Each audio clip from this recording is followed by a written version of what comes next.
Let's go through LeetCode 2521, distinct prime factors of product of array. For this question, it gives an integer array nums, and let's return the product of the number in nums, and when those number can be divided or write as the products of those kind of primes. So it asks how many distinct primes. So for example, this kind of array, right? When it have a production, it can be read as 2 to the power 5s, and multiple by 3, multiple power 2, and multiple by 5, and multiple by 7. There are totally 4 distinct prime factors, so we will return 4. For this question, we know this number will be 10 to the power 4th. So if and every number has a range 2 to the 1000. So if we have a total number, a product as a total number, it will be a very big one, right? So will be this number I to the power length, right? So it will be very big. So what we think about that is that instead of get the total number, we use a set, right? For every num in nums, we have to write, for example, write it as a product of those kind of primes, right? So we know every number.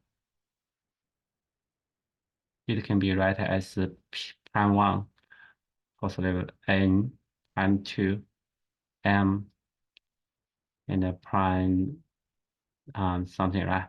L, and prime j, those kind of things, right? So what we do is that for every number, we write this kind of things, and then we use a set, right, to put this prime into it. And we write help function to have a number to write those kind of formula of the prime products, right? And during write, we use a set. And then in the total, those kind of numbers share the same set. And then in the end, we just return the size of the set, right? So let's begin to write code for this. We'll use a set integer. Set equals new hash set.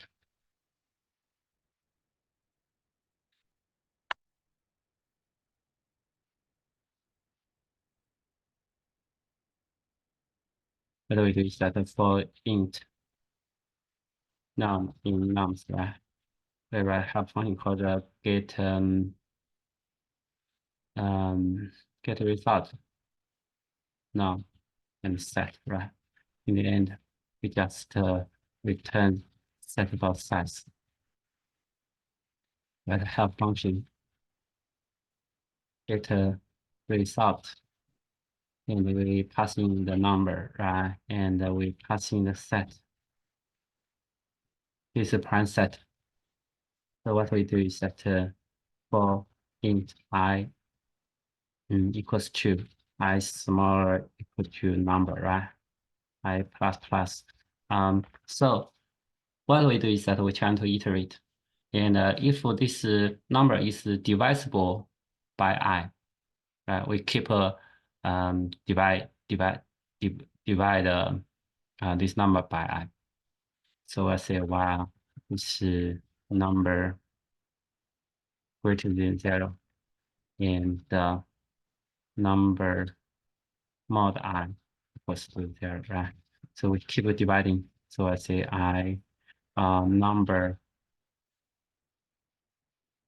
divided by I, right? And if it's divisible, just put this one into set, right? Add I.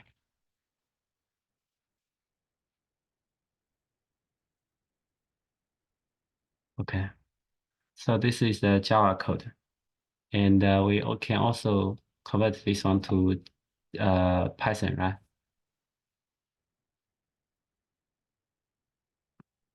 Python, we need a set, right? Result was set. And we'll say for num in nums in nums, right? And what we do is that we need to call um another function, right? So we can define this function here, df function.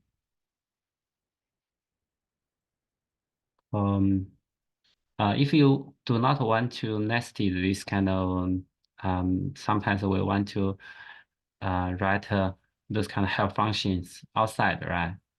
We can also write like something like this. Let's say, um, we can also define, for example, define a function like this, right? Call get result.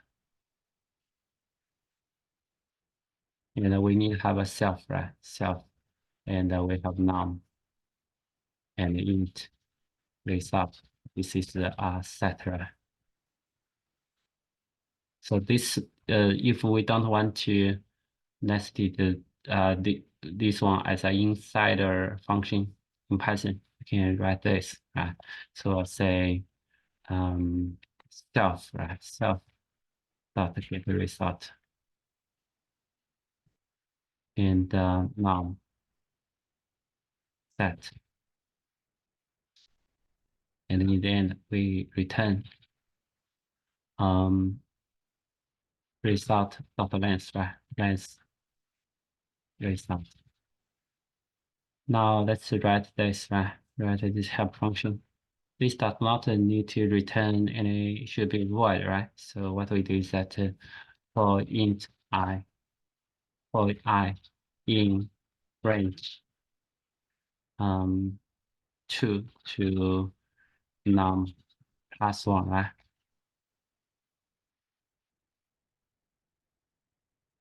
We'll say while is num greater than 0 and num mod I equals to 0, right? We'll have result add I, and also we'll have num divided equal to I, right? Of course, you can have two slashes here, but because this one mod I equals to 0, so they are the same, right? So this will be the Python code in range. Should be this, right?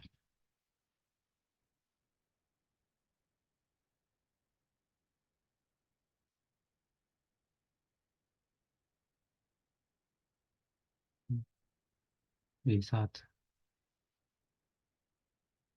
result, add.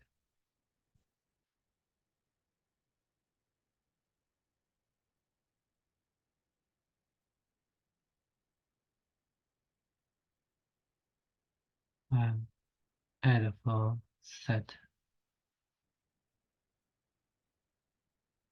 and apply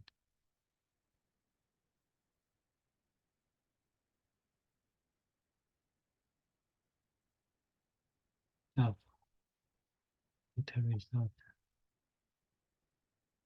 is int is set, should be result, right?